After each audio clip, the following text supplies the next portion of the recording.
that looked like Alabama Bryce Young. That was Alabama Bryce Young. I came away impressed.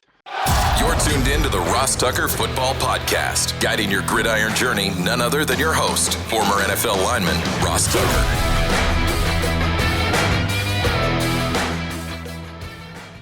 Oh, yeah, it is. But it's not just any Ross Tucker Football Podcast. It is a Monster Monday, presented, of course, by DraftKings. I'm Ross Tucker, former NFL offensive lineman, 5 teams, 7 years. Most of you know that. Love doing the daily podcast Monday through Friday, all the way through the Super Bowl. 26-ish minutes or less, your daily dose of NFL content. But then I have an additional show pretty much every day for you, right? Monday, college draft. We'll talk about Emory's bets from conference championship weekend, but also we'll dive into the college football playoff. If you want to hear what Emory and I have to think about the college football playoff, certainly check out the college draft podcast this week. Then on Tuesdays, we do the Even Money betting podcast, which is very popular. Steve Fezzik and I do extremely well on that show. Wednesday and Thursday, we have not one, but 2 fresh new episodes of the Fantasy Feast podcast, which is either awesome if you love fantasy, or if you just like hearing about players and stats and information, that's really cool as well. Mondays, though, I kind of give you my overarching themes. Then I give you what I thought were the takeaways from each game. It's a new week, which means we'll have new winners, right? You can spread the word via social media. What a great way to do it is just to post your Spotify Wrapped, whatever that thing is, on social media. Tag us at Ross Tucker Pod. That's an easy peasy way to be the spread the word winner this week. At Ross Tucker NFL, at Ross Tucker Pod. Screenshot the Spotify Wrapped and post it. Sponsor confirmations, you guys know we got so many cool sponsors. Futurefans.com, using that code Ross is an incredible, incredible gift for any young person in your life or any family in your life.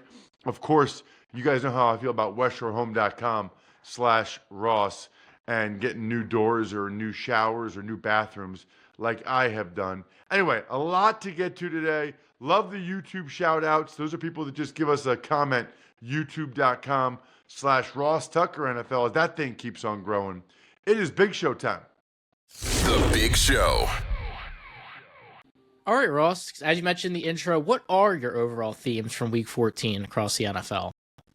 So there's a bunch. And I guess I will start with, there's a bunch of injuries I guess I could get into, Jack, including Zach Martin, being done for the season, maybe career-ending surgery. The reason why I mention that now, as opposed to when we get into the games, is because the Cowboys play tonight.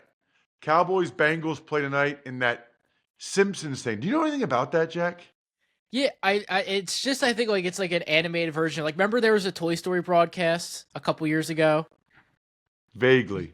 It's just that, but just like Simpsons. It's just like the players are animated, look like Simpson players and whatnot, I believe. So, something during more family-friendly. Yes, during the game. Okay. All right. Well, maybe I'll check it out with my kids. I don't know if they're too old for that or what they'll think of that. I don't think they'd be too old for The Simpsons. That's like adult. That's like, bless you. We are off the rails here this morning. So wait. Yeah, my point is, though, I know The Simpsons content, but these are just animated characters. They're not like, it's not like Simpson jokes, right? I don't think so. I doubt it. I don't know. We'll see how I'll try to get them to watch it with me. We'll see what they think of it. So we'll get to some more of the injury news during the actual games, which I think some of that news is interesting. New York football. I guess I only have 3 big themes. Absolutely devastating, crushing losses for New York football. Oh, my goodness. I mean, they both find new ways, it feels like, to lose every week.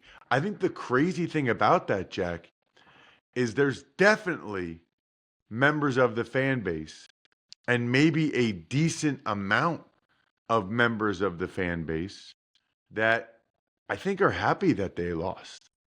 They don't really see the point in winning quote unquote meaningless games late in the season.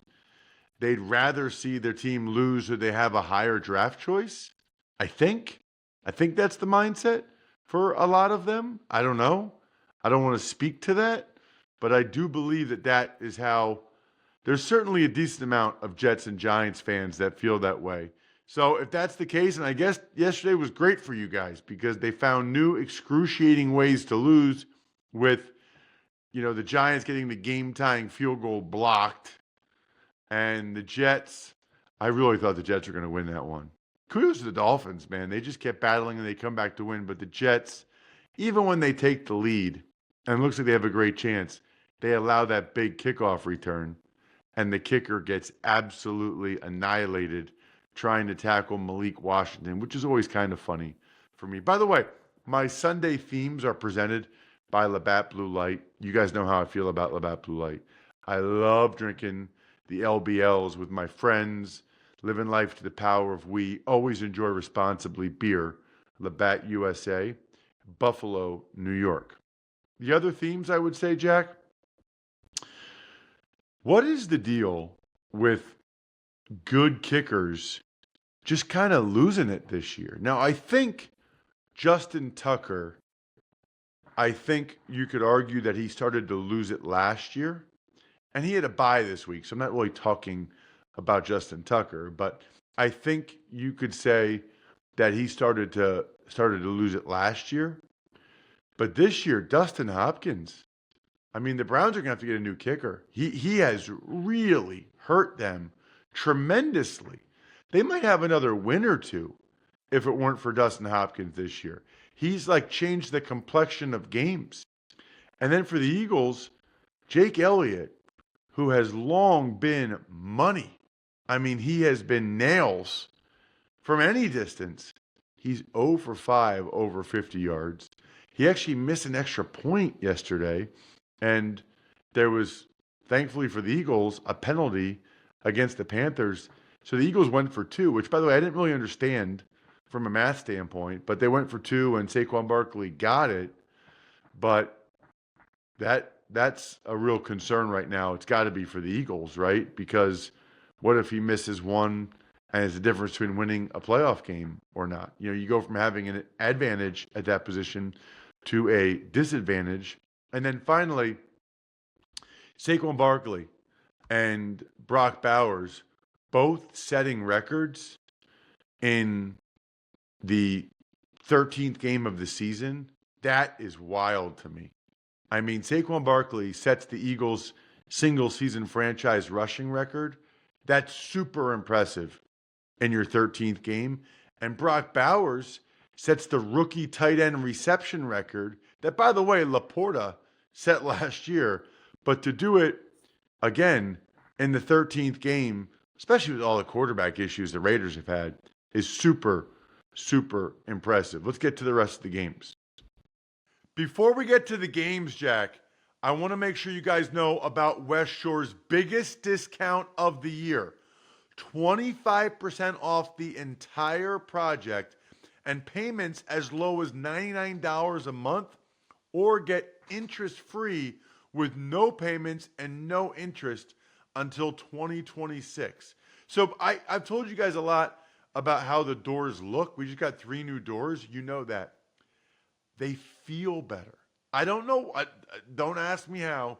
They feel better. They feel newer. And there's definitely less noise, which I can absolutely see and tell when it's windy out or when I'm just doing my show.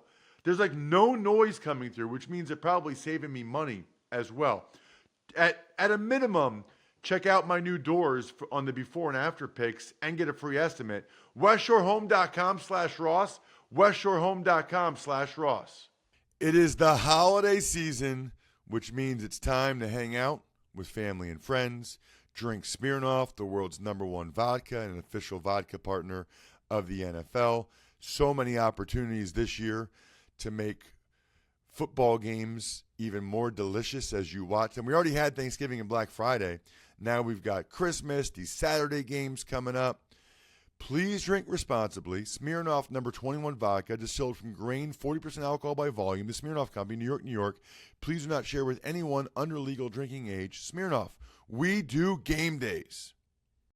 All right, one you mentioned a bit earlier, the Dolphins, they keep their playoff hopes alive. They come from behind, 32-26 overtime win over the New York Jets. Boy, oh boy, did they need that too, Jack. I mean, I give them a lot of credit. They were down 8. They marched the field, get the touchdown. Then they get the 2-point conversion, which is one of those weird ones where Waddle, I guess when he caught it, he was over the end line. But then by the time he landed, he was definitely not in there. But the Jets, they couldn't have played much better offensively. Aaron Rodgers broke that wild streak of games in a row without throwing for 300 yards. He was awesome. I mean, he was throwing it to Devontae Adams. He was throwing it to Garrett Wilson. You know, now Devontae Adams probably would have been better if he didn't go out of bounds with 56 seconds left. But at any rate, Anders Carlson gets the go-ahead field goal after the Dolphins had just tied it with the touchdown 2-point play. It was enough. I mentioned Malik Washington had that big kickoff return. Sanders, who's been awesome this year for the Dolphins, he ends up crushing a field goal. They get into overtime. And I didn't realize till overtime, Jack, that Jonnu Smith hadn't caught a pass yet. It was the Jonnu Smith show in overtime. Never seen anything like that. Jonnu, touchdown Jonnu. Dolphins win the game. That was wild. Tua leads the NFL. Right now, he leads the NFL in completion percentage, which would be the highest ever. He's barely beating out Drew Brees from 2018 right now. At any rate, it's super duper impressive what he's doing.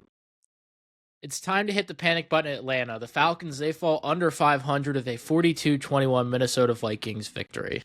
There's no question. There's no question. It's time to hit the panic button. I mean, I lost track. They've lost 4 in a row now, I believe. And during those 4 games, Cousins has 8 interceptions and 0 touchdowns. That's hard to do. And I'm not saying that to be sarcastic. I'm being serious. Like that is hard to do. Meanwhile, what has gotten into Sam Darnold? I mean, it's one thing to play well. It's another thing. This guy's like scrambling around, buying time, and then throwing bombs to Justin Jefferson and Jordan Addison as Falcons DBs like fall over themselves. What happened to Jesse Bates and Justin Simmons? That the Falcons supposed to have like the best pair of safeties in the NFL. Meanwhile, the Vikings are just dropping bombs on them all game as Addison has a huge game. Justin Jefferson has a huge game. I don't know what's happened with Kirk Cousins, but it's really a shame because they had like a stranglehold on that division, and now like all of a sudden they're behind. They're now behind the Bucs in that division. There's still time to turn it around, especially since they beat the Bucs twice head to head, but they're running out of time. They better turn it around quickly. And the Vikings, people need to start talking about them like we talk about the Lions and the Eagles. I mean, they just keep winning, and this time doing it in impressive fashion. The Saints, they get a close win, but Derek Carr, he did leave early, 14-11 over the Giants. Doesn't sound good either, according to sportsinjurycentral.com. Dr. Chow at Pro Football Doc, man, I think he said fractured scaphoid, it looked like. I think like which is in your wrist. Derek Carr's had a rough year, man. He's had a really rough year. How about their interim head coach, Rizzi, who's from North Jersey, absolutely going crazy on the punter, who I guess didn't punt it where he wanted it to. It was returned for a touchdown. Thankfully for them, there was a hold on the play. The Giants at one point had, I think Drew Lock at one point was 0 for 8 passing in the game. He did play better late. Drew Lock can scramble. Drew Lock can run. I had no idea Drew Lock could run like that, and he needed to. Their tackles are rough.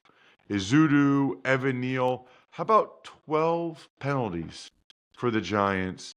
Pre-snap, delay game, false start. I mean, They just don't help themselves at all. Thought the Giants' defense was a little bit better, but the offensive line for the Giants, once again, really struggling. Chase Young was in the backfield all game.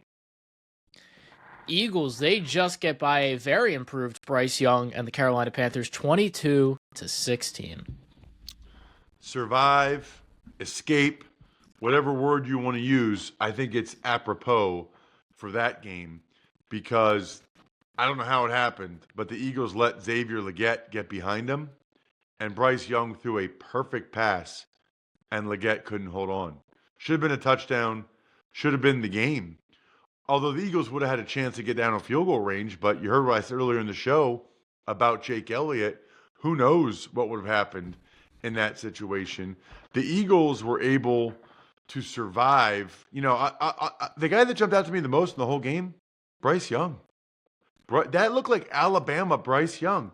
The Eagles could not get him down on the ground. He's like slippery. He's not fast, but he just moves well enough for you to not get him down.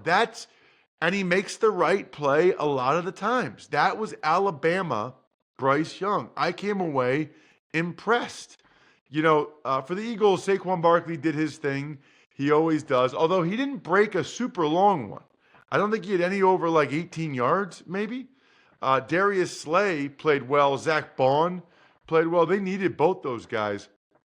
They talked about it after the game, but something is off with the Eagles' passing game right now. It's not in a rhythm to be kind. And ultimately for the Eagles, they needed guys at all three levels, Jalen Carter, Zach Bond, and Darius Slay, to make plays to win that game. And Gardner Johnson delivering some hits. The Steelers, they take care of business against the Cleveland Browns 27-14. Classic Steelers game. You know, this was not one of those higher scoring Steelers games. This was more, you know, Alex Highsmith getting in the backfield, wreaking havoc. This is Keanu Benton, the nose tackle, picking off a screen pass. A Landon Roberts blowing up the Browns center. I mean, that's what this game was about. I already mentioned that the Browns need a new kicker. That was brutal. You know, the Steelers, it wasn't necessarily pretty, right? I mean, it wasn't like they didn't put up a ton of points. It wasn't as flashy as it was the last couple games, although probably part of that's because George Pickens didn't play. He was inactive. And I know he hurt his hamstring, you know, I know he hurt his hamstring in practice on Friday. That's a good lesson too. You can't talk trash during the week like he did and then not play in the game on Sunday. That is illegal in the NFL. You can't, I don't even know who Greg Newsome is, which is a self-owned. You don't know who the starting cornerback is? Do you not watch film? Do you not prepare for your opponent? Like that's like a silly self-owned to me. At any rate, I thought Mike Williams made some nice catches. Russell Wilson had an awesome throw to Freiermuth. Steelers-Eagles next Sunday is going to be huge. Tampa Bay, they take the lead in the NFC South with a 28-13 win over the Raiders, who also did have some quarterback injuries. Just brutal. I mean, everything about this Raiders season is brutal. My guess at this point is right or wrong.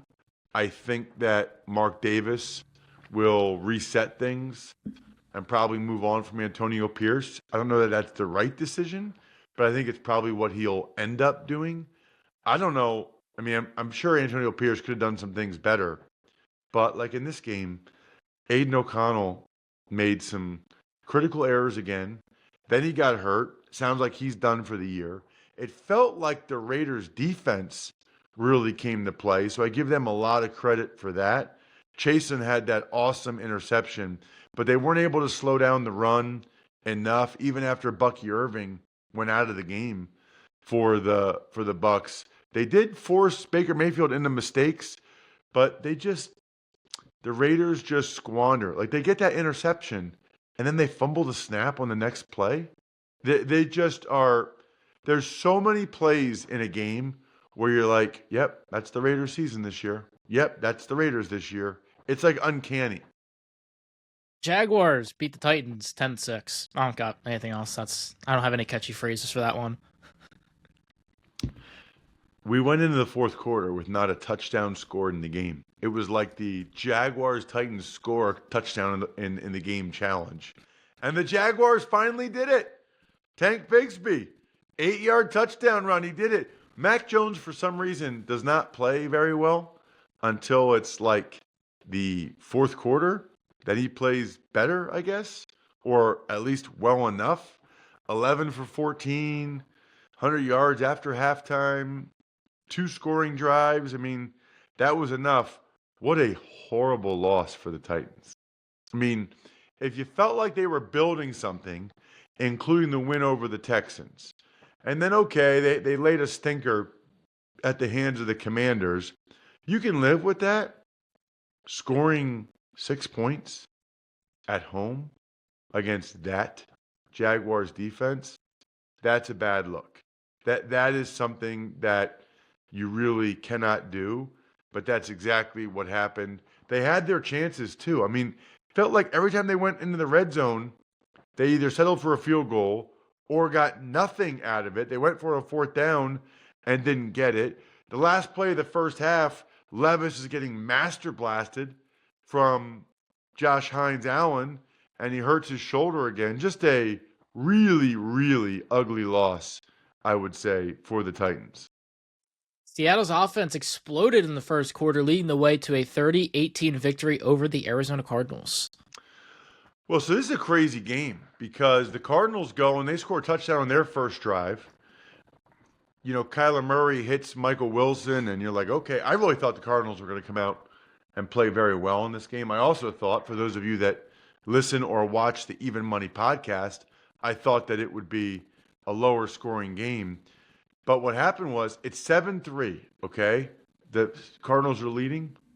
Kyler Murray throws a horrible pick, and the Seahawks score. So you're like, okay. Then the Cardinals get the ball back. He throws another bad pick. Looked to me like maybe he wasn't on the same page with Zay Jones. Seahawks score again. It went from 7-3 Cardinals to 17-7 Seahawks in like the blink of an eye. But the Seahawks were just better. Cardinals couldn't really run it very effectively at all. Meanwhile, Zach Charbonnet ran all over the Cardinals, seemingly did whatever he wanted to do. You know, the punter gets hurt for the Cardinals, and the kicker's punting. He doinks a 40-yard field goal, which would have given them a chance to make it a one-score game. Hard to overstate how big that win is for the Seahawks and their NFC West hopes, and how damaging it is for the Cardinals. Buffalo seemingly ended their own comeback with a poorly called timeout. What was a 44-42 shootout with the LA Rams.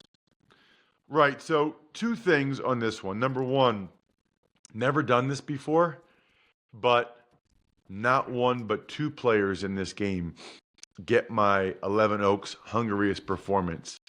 Puka Nacua and Josh Allen. Josh Allen was incredible in this game. 3 rushing touchdowns, 3 passing touchdowns. No one's ever done that before. He had no turnovers. He was a man possessed, and they still lost. Because on the other side, Puka Nacua and Stafford were men possessed. In particular, though, Nacua.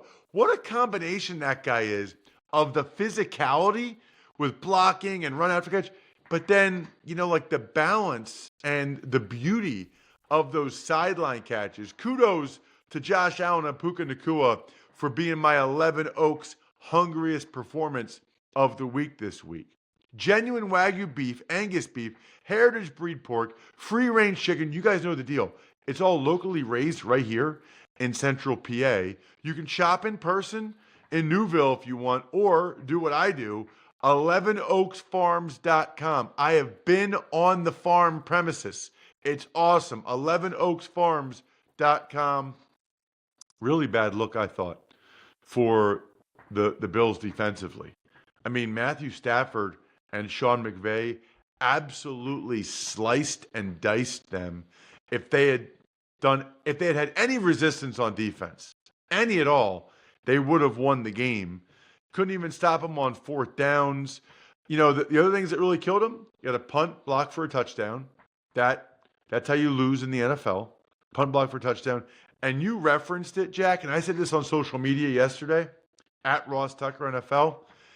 You cannot call a timeout there. Now, first of all, you can't call a quarterback sneak, because if you call a quarterback sneak, then you're going to take time off the clock or use a timeout. The Bills use a timeout, then they have to kick an onside kick, which basically eliminates any chance they had to get the game-tying field goal. Really, really poor for the Bills. They needed to be in shotgun. That needed to be a pass. If it's wide open, then Josh Allen can run for the touchdown. You can't afford to do the tush push and get stopped. Critical error for the Bills. They might not have won anyway, but they would have at least given them a chance to win. San Francisco steamrolls the Bears 38-13. There's not even much to talk about here. The Niners look like the team they've always been. Kittle and Jawan Jennings, they looked awesome. Garendo, the worst, most overblown first half I've ever seen. It was like 350 yards to 2 yards. Absolutely horrible for the Bears. Caleb Williams gets sacked all the time. And then I don't even know what to say about the Chiefs-Chargers game. I'll give the Chargers a lot of credit for battling the way they did the whole night, even without Ladd McConkey, who was out for the game. The Chiefs, 10-0 in one-score games. Each one has been its own unique story. This one was a doink for the win by your fourth kicker of the season. Are you kidding me? I loved how the Chargers battled, but ultimately not enough as the Chiefs clinched the AFC West yet again. Although that DJ Humphries, he didn't look real good, and he got hurt. That's concerning. I think we're done here. Thanks for tuning in to the Ross Tucker Football Podcast. Make sure to also check out Even Money, Fantasy Feast, and College Draft, all on the DraftKings Network, YouTube, or subscribe to the podcast on your favorite platform. Shout out myfrontpagestory.com. Love myfrontpagestory.com. You guys know it's a guaranteed autograph and guaranteed best gift you could ever get a loved one. Check it out, myfrontpagestory.com. Backofficescheduler.com, humanheadnyc.com, Sporticulture, Pizza Boy Brewing.